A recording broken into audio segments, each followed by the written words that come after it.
Apa doa untuk lembutkan hati seorang lelaki yang kita sayangi?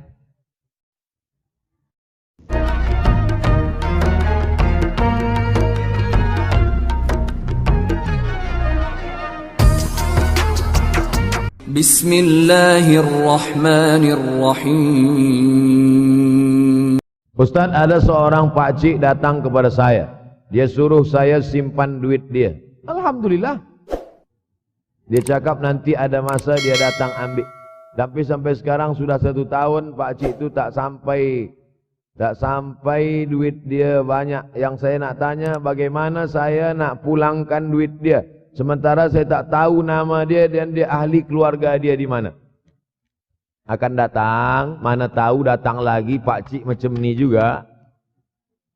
Mana tahu macam ini, bukan dia, tapi macam ini datang. Tanyalah nama dia, nombor telefon, IC anak dia. Tapi rasa-rasanya saya dah 43 tahun belum jumpa dengan pakcik macam ni lagi. Unik pakcik. Sebab apa? Ini terkait dengan masalah harta. Wadi'ah. Wadi'ah adalah barang yang kita titipkan, yang kita wasiatkan, yang kita pesankan. Banyak orang masalah harta ini susah. Menguji emas dengan api, menguji manusia dengan harta, dengan uang. Disitulah baru nampak mana kawan, mana lawan kalau sudah terkait dengan benda, dengan materi, dengan harta, dengan duit, dengan uang. Oleh sebab itu maka tulis, ini barang dah jadi dah. Lalu bagaimana? Kita tak tahu dia di mana. Maka cari ahli warisnya. Ahli waris tak jumpa juga, balikkan kepada masalih ammah. Masalih ammah maknanya yang dipakai umat Islam secara umum. Masjid, hospital, anak yatim, usia mas, fakir miskin, bagikan kepada mereka. Bila kita ada pinjam uang orang, selepas 10-15 tahun kita nak bayar, kita tak tahu dia di mana. Anak cucunya pun sudah tak ada. Awak dah cari dia? Sudah Ustaz. Kamu dah cari anak menantu dia? Sudah. Di mana kamu cari? Di Google. Mana dapat? Carilah ke kampung dia. Tak dapat juga, maka diberikan kepada masalih ammah. Masalih ammah, kepentingan orang banyak. Kepentingan orang banyak, masjid, hospital, anak yatim, fakir miskin, orang banyak. Bolehkah saya bagi ke tahfiz? Boleh. Sebab tahfiz juga masalih ammah, orang banyak. Saya Fulan bin Fulan. Sekarang sudah terjadi banyak tanda-tanda kiamat kecil. Apakah antara tanda-tanda kiamat besar dan amalan yang boleh? Di antara tanda kiamat besar, datangnya Al-Mahdi, datangnya Al-Masih Dajjal, turunnya Isa Al-Masih, keluarnya binatang yang berbicara kepada manusia, terbitnya matahari dari barat. Tanda-tanda besar. Kita tidak disuruh mencari-cari, menunggu-nunggu, menengok-nengok. Allah Ta'ala bagi tahu itu, Nabi bagi tahu itu supaya kita siap-siap. Kalau kita dibagi tahu, kamu akan mati. Abdul Somad, kamu akan mati. Bukan saya nak cari-cari bila saya mati. Lalu kemudian saya datang ke doktor. Doktor, tolong cek jantung saya, kira-kira tahun berapa saya mati. Bukan. Bila kita dibagi tahu kamu akan mati, maka yang perlu kita siapkan adalah bekal untuk mati. Begitu juga dengan kiamat ini. Dunia akan kiamat. Bukan kita cari tahu bila kiamat akan terjadi, tapi maknanya kita siapkan bahwa rumah kita yang besar akan hancur, bahwa kereta kita yang cantik akan hancur, bahwa kita pun akan hancur dimakan cacing tanah. Maka siapkanlah bekal untuk menghadap hari kiamat. Itu maknanya.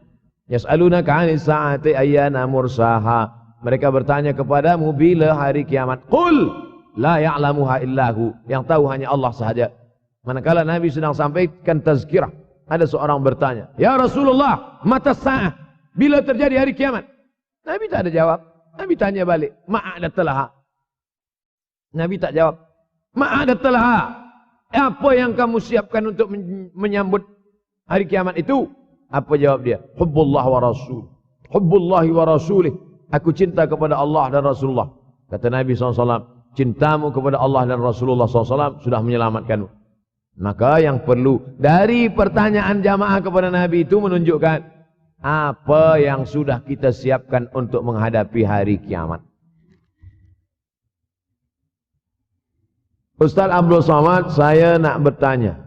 Kita akan jumpa bulan Rajab dan Sya'ban. Puasa sunat apa saja yang dikerjakan di bulan Rajab dan Sya'ban?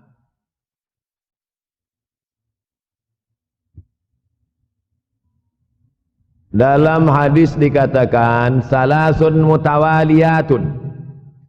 Inna iddatash syuhuri 'indallahi 12 syahran fi kitabillah. Jumlah bulan ada 12. Minha arba'atun hurum. Syukran, jazakallahu khairan, ahsanallahu ilaikum. Minha arba'atun hurum. Ada 4 bulan haram. 4 bulan haram maknanya 4 bulan mulia kita disuruh beribadah. Ibadah yang paling elok adalah puasa sunat. Apa 4 bulan haram itu? Salasun mutawaliyatun. 3 bulan berterusan. 3 bulan. Muharram, Zulqa'dah, Zulhijjah, Muharram. Wa baina Jumada wa Sya'ban. Ada 1 bulan bersendirian. Dia terletak antara bulan Jumada dan Sya'ban. Itulah dia bulan Rajab. Jadi nanti kalau ada orang banyak berpuasa bulan Rajab, apa dalil awak puasa bulan Rajab? Karena bulan haram. Bulan haram bulan mulia. Di bulan mulia paling bagus beramal yang mulia. Apa amal yang mulia? Puasa sunat. Bulan Sya'ban. Nabi paling banyak puasa selepas Ramadan adalah Sya'ban. Jadi kalau kita buat yang paling tinggi adalah Ramadan. Di bawah Ramadan, Sya'ban. Di bawah Sya'ban, bulan haram. Paling tinggi Ramadan. Di bawah Ramadan, Sya'ban. Di bawah Sya'ban, itulah dia bulan haram. Muharram, Zulqa'dah, Zulhijjah, Rajab. Nah, inilah puasa-puasa sunat. Sampai-sampai puasa bulan Sya'ban itu, apa kata Aisyah radhiyallahu anha? Karena Rasulullah SAW yasumu Sya'ban kullahu. Nabi pernah melaksanakan puasa bulan Sya'ban itu kullahu. Tapi bukan tiap-tiap tahun. Bukan maknanya tiap tahun Nabi bulan puasa Sya'ban itu full 1 bulan. Tidak. Makna kullahu mu'azzamahu. Sebagian besarnya. Makna kullahu pernah 1 bulan Sya'ban dia puasa full tapi tidak tiap tahun. Oleh sebab itu banyak-banyak puasa sunat ini elok. Banyak sekarang orang puasa. Tapi bukan lillahi ta'ala. Puasa nawaitu shauma ghadin, diet. Niatnya tak karena Allah.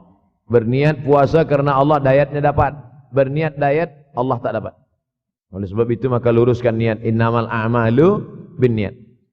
Apa doa untuk lembutkan hati seorang lelaki yang kita sayangi? Salat sunat hajat. Usolli sunnatal hajat. Hajatnya apa? Dalam hati. Jangan cakapkan di situ. Usolli sunnatal hajat, nak lembutkan hati si fulan. Sembayangnya di masjid pula. Dengar kawan sebelah. Siapa kata dia? Dalam hati. Allahu Akbar. Selepas itu di sujud terakhir. Aqrabu ma yakunul abdu min rabbih wa huwa sajid. Seorang hamba paling dekat dengan Allah manakala dia bersujud. Di sujud terakhir itulah doakan. Ya Allah, lembutkanlah hati si fulan. Ya muqallibal qulub. Bolehkah kita berdoa menyebut nama? Boleh. Ada hadis Nabi doa menyebut nama? Ada. Allahumma a'izzal Islam bi Umarain. Ya Allah, kuatkan Islam ini dengan 2 Umar. Umar bin Khattab dan Umar bin Hisham. Boleh. Nabi ada menyebut nama. Oleh sebab itu maka doa. Pertama dengan salat hajat. Yang kedua dengan membaca Yasin. Kata Imam Ibnu Katsir, la tuqra'u fi amrin asirin illa yassarahullah. Kalau dibacakan pada perkara yang susah, maka Allah mudahkan. Yasin. Dibacakan pada perkara yang susah, Allah mudahkan. Ada orang yang susah mati, dibacakan Yasin, cepat dia mati. Yassarahullah. Dimudahkan Allah SWT. Maka dibacakan dia. Selepas membaca surah Yasin itu, membaca doa. Allahumma inni as'aluka bihaqqi Yasin. Aku memohon kepada engkau dengan kemuliaan surat Yasin ini, tunaikanlah hajatku. Sebutkan apa hajat. Last. Bagaimana tanggapan Ustaz terhadap budak-budak yang dilarang dalam masjid? Budak-budak terbagi 2. Pertama, budak-budak yang mumayyiz. Yang kedua, budak-budak yang shabi, belum sampai mumayyiz. Mumayyiz belum akil balik, tapi boleh membezakan mana baik, mana buruk, mana makanan, mana kotoran. Yang di bawah ni shabi. 1 tahun, 2 tahun, 3 tahun, 4 tahun, itu shabi. Shabi ini tak boleh membezakan. Bila kita suruh dia diam, awal-awal kita katakan gini, diam. Dia pula bagi tahu kita.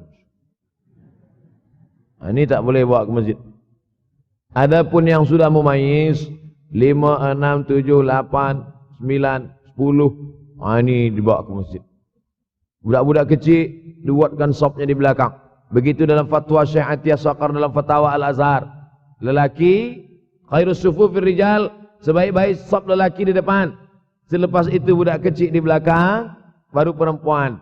Kenapa budak kecil ini di belakang? 2 alasan. Yang pertama, dia menjadi hijab dinding antara perempuan dengan lelaki. Yang kedua, sebab banyak budak kecil ini yang wuduknya rosak. Sebab apa? Sebab dia belum berkhitan. Maka di ujung kulfah ada najis. Maka kalau dia diletakkan di shaf, dia boleh memutus shaf. Kenapa masa di Makkah tu banyak budak-budak kecil salat di samping ayahnya? Tak sama budak kecil di sana, budak kecil sini. Budak kecil sana 7 hari khitan. Tempat kita tak tahu di Malaysia. Tempat kami di Sumatera pun beza dengan di Jawa. Di Jawa budak kecil khitan. Kami di Sumatera budak kecil macam cuti sekolah umur 10 tahun baru khitan. Itu pun banyak juga tak khitan. Yang lain khitan dia lari pula. Oleh sebab itu maka yang belum berkhitan tu ada najis di ujung, atau dia sudah berkhitan tapi wuduk dia tak sempurna. Oleh sebab itu budak-budak kecil dibawa ke masjid. Kalau dia sudah boleh ditegah, boleh membezakan, mumayyiz. Budak kecil ini dibagi 3. Yang pertama sabi, belum boleh membezakan mana elok mana tak elok. Selepas itu mumayyiz, sudah boleh membezakan mana elok tak elok, tapi belum lagi akil balik. Selepas itu amrat. Amrat pakai dal. Amrat maknanya baru saja masuk akil balik. Kalau kita larang budak-budak ni di masjid, kalau ada budak-budak kecil masih berlari-lari, masih menjerit-jerit, bersyukurlah. Maknanya masjid kita 20 tahun akan datang masih tetap ada orang yang solat berjamaah. Tapi kalau di masjid itu ada budak-budak lagi, yang ada tua-tua aja, alamat kapal akan tenggelam. Sekarang banyak di masjid ni isinya orang-orang yang sudah diintai-intai malaikat maut aja. Na'udzubillah. Alhamdulillah masjid kita semua hadir. Budak-budak kecil pun hadir. Pemuda-pemuda belia pun hadir. InsyaAllah 20 tahun akan datang masjid ini tetap ramai solat berjamaah. Anak saya pernah ditampar oleh seorang nenek kerana yang sedang solat dia menjerit dan menangis. Oh, mungkin nenek ini darah tinggi. Maka akan datang, jangan letak dia dekat nenek-nenek. Itulah maka saya sebut tadi di belakang. Memang orang-orang tua ni kadang emosional dia tak lagi terkendali. Tengok. Kadang jangankan menangis, kita menyanyi pun dia tersinggung. Apalagi menangis. Oleh sebab itu maka kita jaga. Ada setengah orang tua memang tak suka menengok budak kecil. Ini budak ni pergi balik. Kalau tak aku mati dia sipak kata dia. Na'udzubillah. Jadi manusia ini kalau sudah 7 ke bawah, 71 ke atas, memang macam-macam akhlak, akal dia sudah dicabut oleh Allah. Mudah-mudahan yang kita inginkan. Makanya ada doa supaya jangan sampai an yuradda ila ardhalil umuri. Jangan sampai aku disampaikan pada usia yang hina. Ada manusia ini usianya hina. Sebab apa usia hina? Wa man nu'ammirhu nunakkishu fil khalqi. Siapa yang kami panjangkan umurnya, kami kurangkan kejadiannya. Sudah sampai pada umur itu berkurang kejadian. Kaki berkurang, mata berkurang, telinga berkurang, dan paling mengkhawatirkan adalah akal pun berkurang. Inilah termasuk akal berkurang. Dia tanpa budak kecil itu sebenarnya umur dia sudah hampir-hampir sama macam budak kecil itu juga. Mudah-mudahan kita diselamatkan daripada usia yang hina ini insyaallah. Di akhir majlis mari kita berdoa kepada Allah supaya kita istiqamah hingga akhir zaman, akhir hayat. Ala hadhihi niyyah al-Fatihah. A'udzubillahi minasyaitonir rajim. Bismillahirrahmanirrahim. Alhamdulillahirabbil alamin. Ar-Rahmanir-Rahim. Maliki yaumiddin. Iyyaka na'budu wa iyyaka nasta'in. Ihdinas siratal mustaqim, siratal ladzina an'amta 'alaihim ghairil maghdubi 'alaihim waladdallin. Amin. Allahumma inna na'udzubika minal hammi wal hazan. Selamatkan kami dari susah hati dan kesulitan. Wa minal ajzi wal kasal. Selamatkan kami dari sifat malas dan lemah. Wal jubni wal bukhul. Selamatkan kami dari sifat penakut dan bakhil. Wa dhala'id daini wa ghalabatir rijal. Selamatkan kami dari dililit hutang dan dikuasai orang lain. Allahumma inna na'udzubika min ilmin la yanfa'. Selamatkan kami dari ilmu yang tak bermanfaat. Wa min qalbin la yakhsha'. Jauhkan kami dari hati yang tak takut dan tak khusyuk. Wa min nafsin la tasma'. jauhkan kami dari nafsu yang tak pernah kenyang. Wa min du'ain la yusma', selamatkan kami dari doa yang tak dikabulkan. Allahumma inna na'udzubika min azabil qabri, selamatkan kami dari azab kubur. Wa min azabi jahannam, selamatkan kami dari azab jahannam. Wa min fitnatil mahya wal mamat, selamatkan kami dari fitnah hidup dan mati. Wa min syarri fitnatil masiihid dajjal, selamatkan kami dari fitnah al-masih ad-dajjal. Allahumma tahhir qulubana, sucikan hati kami. Allahumma ja'alna minat tawabin, jadikan kami orang yang bertaubat. Waj'alna minal mutatahhirin, jadikan kami orang yang mensucikan hati. Waj'alna min ibadikas salihin, jadikan kami hamba-hambamu yang saleh. Rabbana la tuzigh qulubana, jangan kau palingkan hati kami ba'da idh hadaitana, setelah engkau berikan hidayah kepada kami. Allahumma dzakkirna minhu ma nasina, buat hati kami ini ingat, jangan sampai lalai kepadamu ya Allah. Ya muqallibal qulub, wahai engkau yang membalikkan hati, sabbit qulubana, kokohkan hati kami ala dinik wa ala ta'atik, dalam agamamu, dalam ketaatan kepadamu. Allahumma tsabbitna 'alal imani wal Islam, kokohkan kami dalam iman dan Islam. Allahumma ja'alna minal ladzina yastami'una al-qaula fayattabi'una ahsanah, jadikan kami orang-orang yang mendengarkan nasihat yang baik lalu merubahnya menjadi amal yang baik.